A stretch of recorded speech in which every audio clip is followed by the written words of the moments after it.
자, 이번에는 운송인의 손해배상 책임이죠. 자, 운송인은 아까 뭐가 있었죠? 송화인에서 뭐가 있었죠? 운송을 거치고, 자, 여기 주선인이 있을 수도 있고, 없을 수도 있죠? 수화인. 그러면 운송인은 송화인에서 수화인에게까지 운송물을 받아가지고 수화인에게 넘겨줄 때까지 뭘 해야 된다?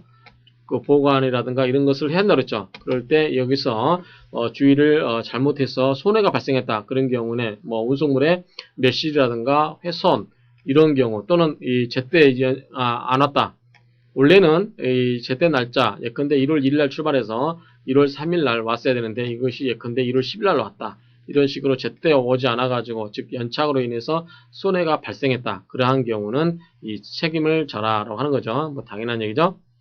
근데 문제는 운송인이 말고 그 운송인이 자기가 쓰는 부리는 자기가 고용한 사람, 즉 이행 보조자의 과실이 있으면 어떡하냐라고 하는 건데 역시 그런 경우도 책임이 있죠. 그렇지만 자, 이 모든 것은 책임의 기본 원칙은 과실이 있어야 된다. 따라서 과실이 있고 없고는 나한테 누가 책임져야 된다? 입증 책임은 누가 진다? 운송인이 부담한다라고 하는 거죠. 따라서 운송인이 자기가 책임을 면하려면 어떻게 될까요? 내가 그 물건을 받은 시점에서 그대로 받아가지고 내가 너한테 즉 수화인한테 또는 화물상환증 소진한테 넘겨줄 때까지 내가 모든 주의를 다 했고 나에게 큰 하자가 없었다. 근데 왜 그 물건이 하자가 있냐? 그 물건은 송화인 네가 즉 물건을 보내려고 한 네가 포장 단계에서 아니면 네가 그 물품을 만드는 제조 과정에서 문제가 있었다라고 그것을 증명해버리면 나는 책임을 면한다라고 하는 거죠. 그래서 이 원칙적으로 이 운송인의 손해배상 책임은 과실 책임주에 입각하고 있고 그 책임을 면하려고 하는 운송인이 자기에게 과실이 없음을 입증을 해야 된다라는 것이죠. 자기 또는 이행 보조자의 과실도 다 책임을 진다라고 했습니다. 그 다음에 책임을 면하기 위해서는 이행 보조자의 고의 과실이 없음을 역시 운송인이 입증을 해야 되고요. 동일한 내용입니다. 자, 손해의 유형은 멸실, 훼손, 연착으로 인한 경우입니다. 그 다음에 그 밖에 운송인이 운송을 제대로 하지 않음으로써 발생하는 상당 인과관계가 있는 모든 손해가 되겠습니다.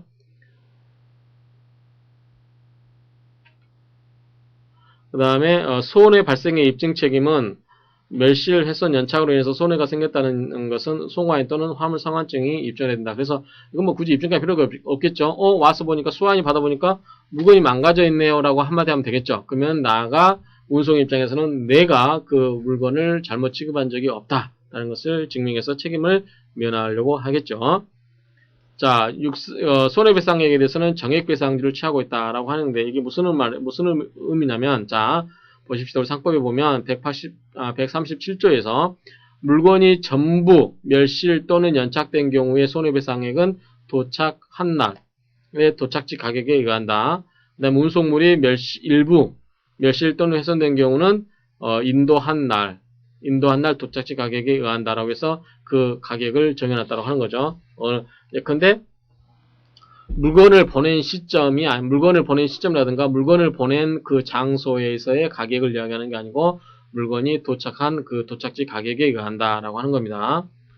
운송물의 멸실, 훼손 또는 연착이 운송인의 고의라든가 중대한 과실로 인한 때는 모든 손해를 배상해야 되겠죠. 당연한 얘기죠. 이건 뭡니까? 불법의 행위가 되기 때문에 그렇죠. 운송물의 멸실 또는 훼손으로 인하여 지급을 요하지 아니한 운임, 기타 비용은 배상액에서 공제된다라고 하는 거죠. 이거는 뭐 이해가 되시나요? 이해 당연한 얘기인데 혹시라도 이제 설명을 드리면 자, 운송인이 송화인이 물건을 운송을 의뢰한테 했습니다. 그래서 수화인한테 갔어요. 근데 가다 보니까 자, 운임이 얼마냐면 100만 원 주기로 했습니다. 근데 가다가 손실이 발생했어요. 손실이 발생해서 여기서 스톱했습니다. 그래서 손해가 얼마나 하면 1000만 원 났습니다. 그래서 운송인이 1000만 원을 이 사람한테 물어주는데 자, 이 사람이 원래 계약이 이행됐더라면 뭘 됩니까? 100만 원을 줘야 되는 거죠. 그쵸? 근데 100만 원을 지급하지 않아도 되는 거죠. 그래서 이런 경우는 지급하지 않아도 되는 경우는 이것을 빼라. 100만 원 빼라. 라고 하는 뜻입니다. 연착의 경우에는 비용의 공제가 인정되지 않죠. 왜냐하면 연착의 경우에는 비용의 공제가 인정되지 않고요. 또한 운송 목적물의 멸실이 비록 강도로 인한 것이라도 운송인의 피용자가 화물 운송 계약상의 의무 이행을 지체하고 있던 중에 발생한 경우는 운송인은 손해배상 책임을 면하지 못한다. 근데 자 1월 1일 날 출발해 가지고 1월 2일까지 부산에 도착해야 되는데 가다가 이렇게 해서 이제 제때 출발했으면 없었는데 예컨대 1월 2일 날 출발해 가지고 1월 3일 날 왔는데 이 시점에서 고속도로 휴게소에서 강도를 만났다. 그래서 물건이 털려버렸다. 이런 경우는 책임진다 안 진다? 운송인이 이런 경우는 책임을 진다라고 하는 겁니다. 그래서 제때 이행을 해서 이때 강도를 만났다면 어쩔 수 없는 상황이었다. 이거는 정상적인 시점에 의해서 출발을 하더라도 이것은 손해가 발생할 수밖에 없는 경우다라고 인정이 되는 경우는 책임을 면하지만 이러한 경우는 책임을 진다라고 하는 거죠. 자, 고가물. 앞에서 나왔었죠? 고가물. 고가물은 뭡니까? 비싼 거를 알려줘야죠. 자, 이거 비싼 거니까 조심해라고 하는 거죠. 그래서 이런 경우는 명시를 한 경우, 그쵸? 종류와 가액을 명시한 경우에 한해서 운송인이 책임을 집니다. 근데 운송인이 이제 고의로 고가물을 명시를 해서는 경우 당연히 책임지는 것도 마찬가지죠. 판례는 뭐라고 되냐면 고가물 불고지로 인한 면책 규정은 일반적으로 송화인의 운송계약상의 채무 불이행으로 인한 청구에만 적용되고 불법으로 인한 손해배상 청구는 적용이 없다라고 이렇게 판결을 하고 있습니다. 자, 운송물이 고가물이라는 것을 증명을 안 했다. 그 신고를 안 했다고 하는 것은 누가 책임을 져야 될까요? 운송인이 입증해야 되겠죠. 근데 이게 좀 재밌습니다. 자, 송화인이 자, 이렇게 서울에서 부산까지 갑니다. 근데 이때는 말을 안 했어요. 송화인 물건을 보낸 사람이 고가물이라는 걸 말을 안 했습니다. 그런데 대구 대전쯤 와가지고 휴게소에 들려서 화물 좀 단속, 뭐 밧줄을 다시 맨다든지 그러다 보니까 우연히 금괴란 걸 알았어요. 금괴, 고가물이라는 걸 알았습니다. 이 사람이 말은 안 했지만 이 금괴란 걸 알았어요. 그러면 이 사람한테 가다가 여기서 몇실됐다 이런 경우에 이 책임을 어느 정도 져야 되냐라고 하는 건데, 자, 이때 다수설은 뭐냐면, 자, 여기에서 금괴라고 알았다 할지라도 이 물건에 대해서 특별하게 주의를 기울일 필요는 없다. 다만 보통물로서의 주의를 기울였다 라고 하면 이것이 몇실됐다 하더라도 책임을 안 진다. 그런데 보통의 주의마저도 기울지 않았다. 그런 것은 뭐냐면 이때는 고가물로서의 책임을 지어라 라고 하는 거죠. 근데 이런 경우는 아예 네가 말 안 했기 때문에 끝까지 면책된다고 보는 견해와 그 다음에 고가물로서의 주의를 게을리한 때 고가물로서 손해배상 책임을 진다는 건데 손해배상 책임을 진다는 견해가 있는데 고가물인지 모르는데 어떻게 합니까? 근데 중간에 알았을 경우에 이것을 고가물로서 그 중간에 책임을 져라 라고 하는 건데 생각해 보시면 됩니다. 여기서 이야기하고 싶은 것은 뭐냐면 여러분들이 처음에 금괴인지를 모르고 운송을 하고 있다가 금괴인지를 알았어요. 그러면 여러분들이 그거에 대해서 조화를 위해서 양쪽의 입장을 조화롭게 해석하기 위해서 그것을 고가물로서 취급할 필요는 없고 그것을 보통의 물건으로서도 주의를 기울이면 된다. 그 과정 중에서 여러분들이 보통물로서마저도 주의 의무를 태만한 경우 보통물에 기울이는 주의 의무 정도까지도 태만한 경우, 그러한 경우는 고가물로서 책임을 지지만 그냥 보통물로서 다루어서 보통의 주의 의무로 취급한 경우는 거기에서 발생하는 손해가 있다 할지라도 고가물로서 책임을 지지 않는다라고 보는 게 다수설의 견해다라고 하는 겁니다. 자, 운송인이 운송물의 몇실 훼손의 손해가 생긴 경우에 운송계약상의 채무 불이행 책임이 되는 동시에 불법행위가 성립되는 경우에 어떻게 할 것이냐라고 하는 거죠. 그런데 자, 우리가 저번에 앞 시간에서 설명을 드렸습니다. 청구권 경합설은 뭐다? 청구권 경합설은 두 개의 청구권 중에서 원하는 걸 쓸 수 있다라고 하는 거죠. 그렇죠? 따라서 자, 채무 불이행도 됩니다. 그 다음에 불법 행위도 됩니다. 그러면 이 두 개를 각각 다 쓸 수 있다고 하는 거죠. 이게 뭐냐면 청구권 경합설입니다. 청구권 경합설이고, 자, 여기 이제 대립된 학설이 뭐냐면 법조 경합설이죠. 법조 경합설은 법 전문에 따라서 결정을 해라. 그래서 하나만 인정하라고 하는 거죠. 그런 걸로 나눠지는데 통솔과 판례는 청구권 경합설에 의하고 있다. 그래서 청구권 경합설과 법조 경합설은 이렇게 적용하기 때문에 이 채무 불이행 책임만을 여기서는 인정을 하고 여기서는 둘 다 선택해서 쓰라고 하는 거죠. 그래서 채무 불이행 책임과 불법 행위 책임을 다 인정이 되고 그 중에서 알아서 선택해서 행사할 수 있는 반면에 법적 경합은 채무 불이행 불법행위 책임은 뭐라고 해야 될까요?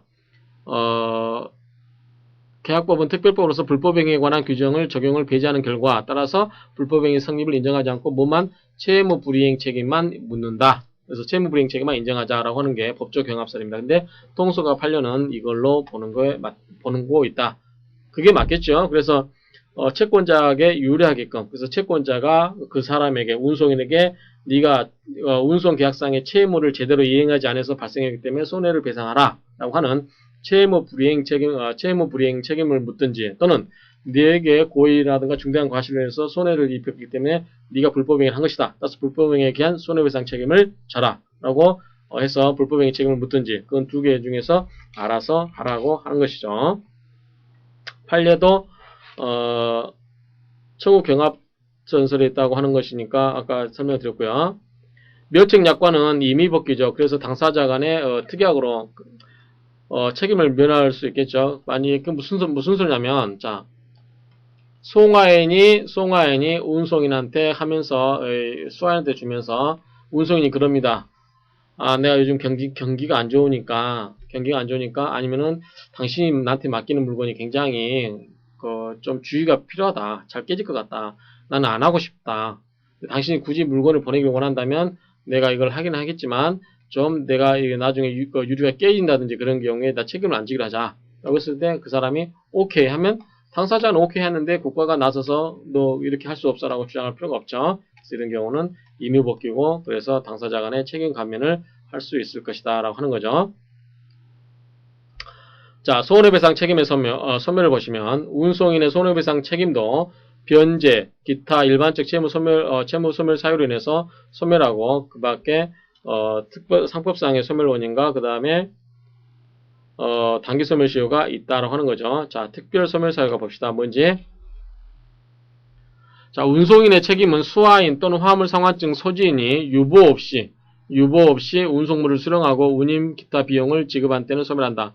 자, 이건 뭐냐면 수하인이 운송인이 얘가 있고 수하인이라든가 화물 상환증 소지인이 물건을 바꿔서 아무 일을 제기하지 않았어요. 만족해요. 물건 잘 배달해서 고맙다. 라고 돈까지 다 줬습니다. 비용까지. 그런 경우는 소멸한다고 하는 거죠. 근데 만약에 이 운송물에 즉시 발견할 수 없는 손해가 있을 경우는 몇 개월? 이때는 수령한 날부터 2주간 내에 운송인에게 그 통지를 발송할 때는 다시 운송인이 책임을 져라고 하는 겁니다. 근데 운송인이 착해야 되겠죠. 선의인 경우만 이게 적용되지 운송인이 이거 물건을 배달하면서 다 알고 있었어요. 이 물건에 하자가 생겼다는 걸 알고 있는데 그것을 감추고서 이 사람한테 넘겨줬다. 그런 경우는 이 단기 소멸 시효가 적용되지 않는다라고 하는 거죠. 특별 소멸 사유가 적용이 되지 않는다고 하는 거죠. 자, 악이라고 하는 것은 알면서 알려주지 않는 거고요. 단기 소멸 시효는 운송인이 운송물의 인도 후에 손해배상 책임을 부담하는 경우에도 이 책임은 운송물을 수령한 날 또는 전부 멸실의 날의 경우는 그 운송물을 인도한 날로부터 몇 년? 1년. 아까 나왔었죠? 운송물에 관한 그 단기 소멸 시효는 1년이다. 그런 경우에 소멸 시효가 완성이 된다라고 하는 거죠. 역시 이런 경우에도 악의인 경우에는 적용이 되지 않습니다. 악이라고 하는 것은 고의로 목적물을 멸실, 훼손 또는 연착시키거나 고의로 이러한 사실을 은폐하는 것 뿐만 아니라 운송물이 멸실 훼손되었거나 연착됐다는 사실을 인식하고 있는 것도 포함이 된다라고 하는 거죠. 그래서 그 물건이 하자가 생겼구나 또는 멸실됐구나 라는 것을 인식하는 것도 이 악의에 속한다라고 하는 겁니다. 악의의 경우는 몇 년? 5년. 다 앞에서 설명을 드렸습니다. 단기 소멸 시효는 1년인데 이 단기 소멸 시효는 악의인 경우는 적용이 되지 않는다. 이런 경우는 다시 몇 년으로 돌아간다? 상사 시효인 5년으로 돌아간다. 앞에서 설명을 드렸죠. 자, 운송물 인도 청구권. 운송계약은 낙선계약이므로 운송물의 인도가 계약의 성립 요건은 아니다. 무슨 소리냐면 자, 송하인이 물건을 보내면서 운송인한테 자, 물건 좀 배달해줘. 물건 좀 운송해줘. 오케이 하고 계약서 도장 딱딱 찍으면 끝납니다.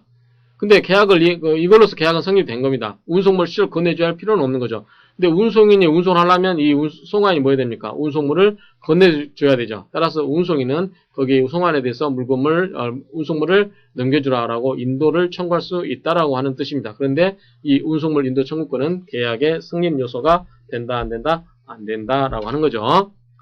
여기서 인도 청구권에 함에 있어서 뭐냐면 운송인이 나는 ready. I am ready. 그러죠? 나는 준비가 됐다. 이 정도면 된다고 하는 거죠. 그 다음에 화물 명세서 교분 청구권. 이건 뭐냐면, 자, 송화인이, 운송인이 이렇게 있습니다.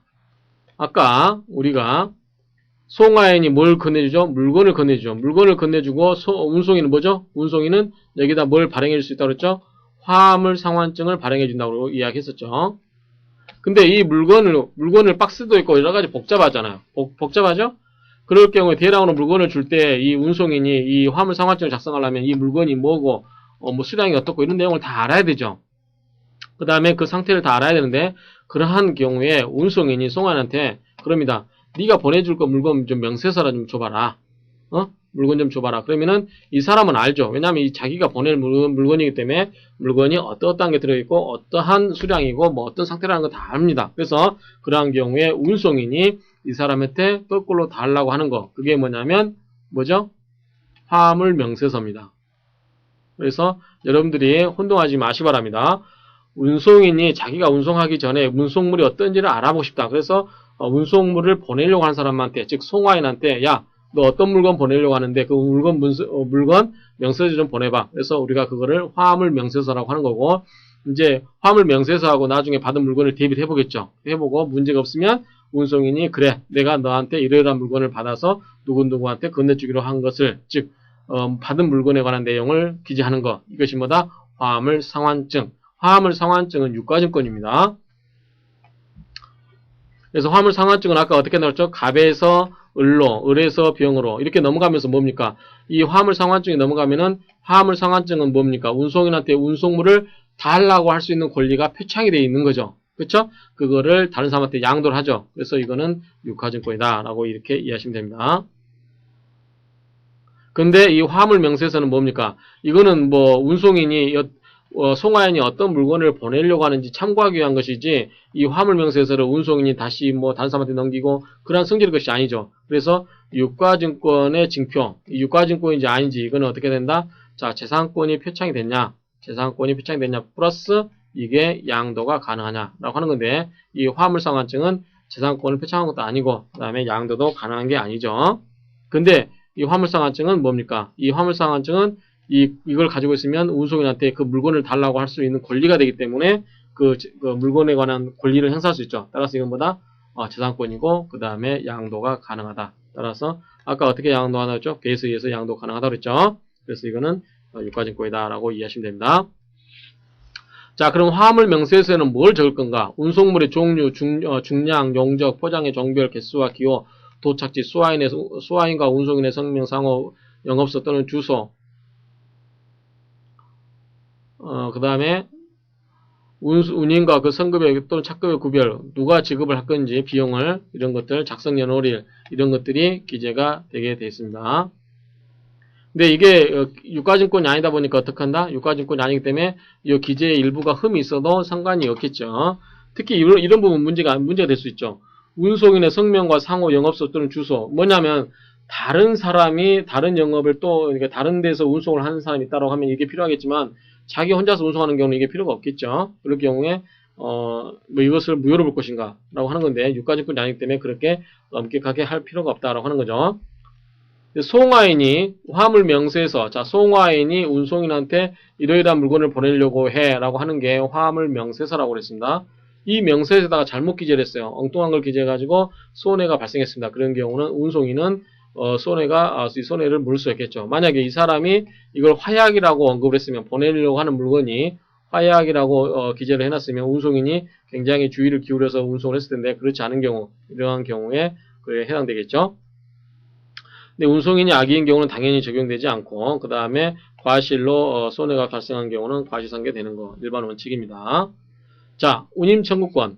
자, 운송을 한 운송인은 당연히 운임을 달라고 할 수 있겠죠. 이거는 상법상 당연하다고 이야기했습니다. 그 다음에 운송물의 전부 또는 일부가 멸실된 경우에 운송인은 운임 청구권을 갖는 것에 대해서 상법은 특징을 두고 있는데, 자, 운송물의 전부 또는 일부가 송화인의 책임 없는 사유로 인해서 멸실한 때는 운송인은 그 운임을 청구하지 못한다. 자, 이건 생각해 봅시다. 송화인이 구두 만컬레를 보냅니다. 누구한테? 운송인을 통해서 누구한테? 부산에 있는 수아인한테 이렇게 보냈습니다. 근데 이 사람 잘못도 아닌데, 그렇다고 이 사람 잘못도 아닌데 가다가 물건이 없어졌어요. UFO가 나타나가지고 그 구두만 광선을 쏴가지고 다 그냥 증발시켜 버렸습니다. 그럴 경우에 운송인은 어떡하냐 하는 거죠. 그럴 때 이때 이 운송인은 이 송환에 대해서 운임 달라 이렇게 할 수 있느냐라고 되는 건데, 상법은 어떻게 했냐면 이런 경우에 달라고 할 수 없다. 왜?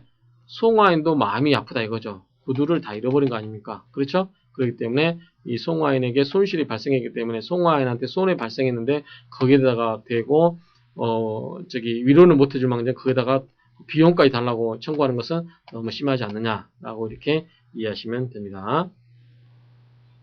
그래서 운송인이 이미 받은 운임이 있다면 돌려줘라 라고 하는 거죠. 근데 운송물의 전부 또는 일부가 그 운송물의 하자 또는 송화인의 과실로 인한 경우는 당연히 운임을 달라고 하는 건 당연한 겁니다.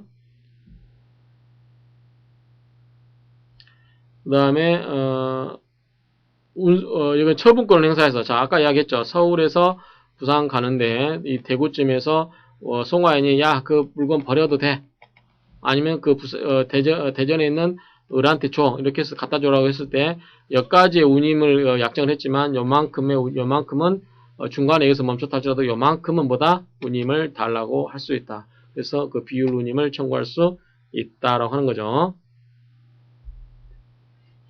그 다음에 아까 얘기했지만 이 송화인이 원래 비용을 줘야지만 이 사람이 비용을 지급하지 않은 경우는 이 사람이 이 수아인한테 건네주면서 수아인한테 뭘 하려고 했다?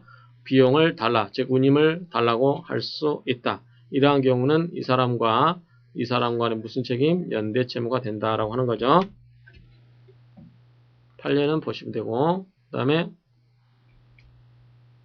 비용 상환 청구권은 자 운임 외에 운송에 관한 비용, 예컨대 통관 비용, 보험료 등은 이런 것은 함께 최단금과 함께 이것을 청구할 수가 있다. 그래서 이렇게 이해하시면 되고요.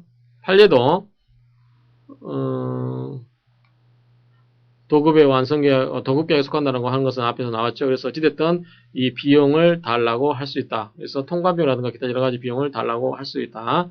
자, 유치권도 아까 설명을 드렸죠. 유치권도 인정이 된다라고 했습니다. 그래서 운송인은 운임, 기타 송환을 위한 채당금 또는 선대금에 관한 채권에 관해서만 그 운송물을 유치할 수 있다라고 했습니다. 그것은 근데 다른 모든 것에 대해서 인정되는 게 아니고 이것에 대해서만 운임, 기타 송환을 위한 채당금 또는 선대금에 관한 채권에 관하여서만 이것에 대해서만 그 운송물을 유치할 수 있다라고 이렇게 이해하시면 됩니다. 그럼 선대금이 뭐냐? 선대금이라고 하는 것은 운송인이 운송과 관련하여 송환을 위해서 지출한 비용을 말합니다. 자, 그래서 이 피담보 채권과 운송물 사이에는 관련성이 있어야 된다라고 이야기를 할 수 있죠. 그래서 견련관계가 있어야 된다라고 하는 게 판례 취지고요.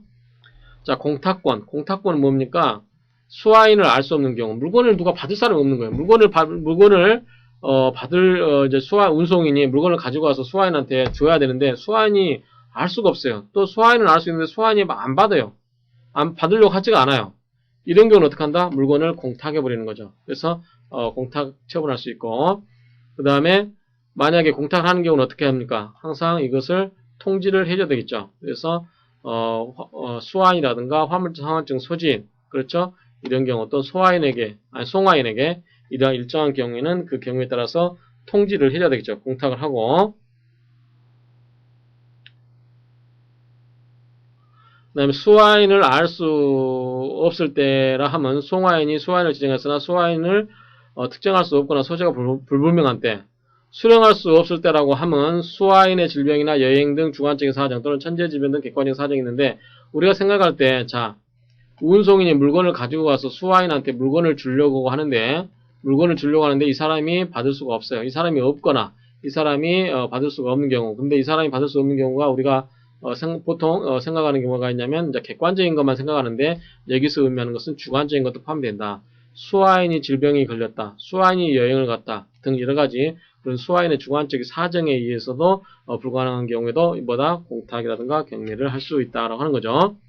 자, 이번에는 경매권입니다. 경매를 어떨 때 하냐면 수화인을 알 수 없는데 그 다음에 송화인에 대해서 수화인을 알 수 없기 때문에 자, 송화인이 있고 운송이 있고 수화인이 있는데 이 사람을 알 수가 없는데 이 사람이 이 사람한테 자, 이거 어떡할까? 누구한테 어떻게 줘야 돼? 라고 해서 처분 지시를 기다리고 있습니다. 그런데도 이 사람이 아무것도 하지 않아요. 그런 경우에 경매를 할 수 있습니다. 두 번째는 이제 수화인은 알 수 있는데 이 수화인은 알 수 있는데 그가 운송물의 수령을 거부를 해버립니다. 거부를 해버리거나 수령할 수 없는 경우는 이런 경우는 수화인이라든가 화물상환증에게 자, 이 물건 안 가져가면 너 경매할 거야 라고 상당한 기간을 정해서 최고를 하고 송화인에게도 자, 이거 물건 어떻게 할 것인가 라고 해서 처분 지시를 기다리는데 이걸 안 했다. 그 안 한 경우에도 역시 경매 처분을 할 수 있다라고 하는 겁니다. 그다음 송화인, 화물상환증 소지인 및 수화인을 모두 할 수 없는 경우 자, 송화인도 잠적해버리고 운송인, 그 다음에 수화인, 화물상환증이 발행된 경우 이 화물상환증 소지인 이 사람이 다 실종이 돼버렸어요. 그럴 경우에 어떡하냐 이런 경우는 6개월 이상의 기간을 정하여서 공시최고를 하고 그 기간에도 권리를 주장한 자가 없을 경우 이런 경우는 경매를 신청할 수 있는데 다만 예외적으로 최고를 할 수가 없는 경우 그 다음에 바로 해야 될 경우 목적물이 멸실 또는 훼손될 염려가 있어서 최고 없이 바로 경매를 할 수 있다. 이런 경우 공시최고는 관보나 일간신문에 2회 이상 해야 된다라고 하는 것은 다 아시겠죠? 역시 이런 경우도 통지를 발송을 해라. 송화인 또는 수화인에게 통지를 발송하라. 그 다음에 운송인이 운송물을 경매한 경우는 원칙적으로 그 대금에서 경매 비용을 공제한 잔액을 공탁하라. 그래서 경매를 하게 되면 경매에 들어가는 비용을 빼놓고 그 나머지 금액을 공탁을 하고 예외적으로 대금의 전부나 일부를 운임, 최단금, 기타 비용에 충당할 수도 있다라고 상법이 규정하고 있습니다. 자, 운송인의 권리 소멸은 뭐다? 1년간 뭐다? 단기 소멸 시효다라고 이미 공부를 하셨죠.